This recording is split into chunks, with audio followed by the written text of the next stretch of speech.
Right, here we have my Electrodart machine that I had put on Facebook yesterday. Not quite finished, but now it is actually near enough finished. Everything seems to be working fine, although it's taken an awful lot of work to get it right. I don't know what I'd have done without having a spare one, to be honest. I bought them both cheap. This one with a good glass had a very rough cabinet. Another one with a good cabinet had a broken glass, so I was going to try and do both of them, but was struggling a bit, so I've made one good one out of the two, and as you can see, it's near enough finished. It looks quite nice. I shall show you it working and then explain a few of the little problems that I had. Put a coin in. That's assuming it all works to plan. Right, anyway, that's the coin in. There was quite a few problems with it. I mean, initially it wouldn't start up at all. There's nothing actually, a few bits missing and what have you. But luckily, with having two, I managed to make one, you know, from both of them.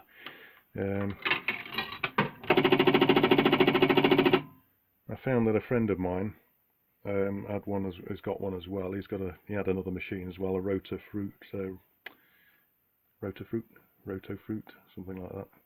Similar, same sort of machine. Pretty much the same to look at, except for slight different graphics.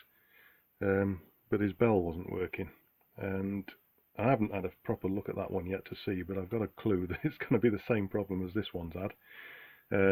Going through everything on it, there's a couple of thermal contacts on there that obviously for delays and things like that in whatever it's doing.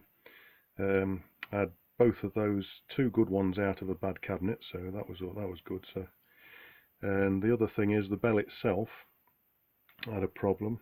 I took it in to test it, put it on a power supply, wouldn't work, and found it to be what must be a quite common problem, because both of them have got similar problems.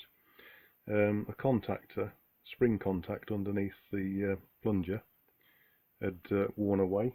I don't know whether I can show you. Let's have a look. See, this is the said bell, and as you can see underneath, I don't know whether you can see it, there's a screw coming in from the left in the middle, and there's a spring contactor that's supposed to be touching, and it's worn off. The contact's actually worn off this spring contactor. The other one's got a bit of the contactor left, so what I've done is I had to bend it, and you can adjust the screw, but I had bent it until it made contact again and what have you, and it seems to be working fine.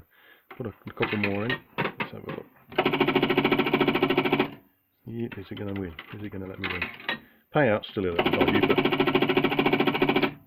it sometimes doesn't pay out what it should, but at the end of the day, it's a clockwork electromechanical machine that's notorious for problems.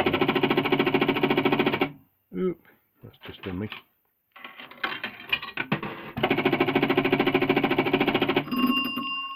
Yeah, that was, well, the bell works anyway.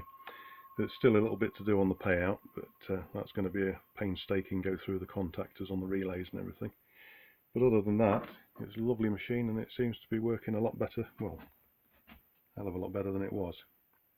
Let's show you inside. You've probably already seen inside.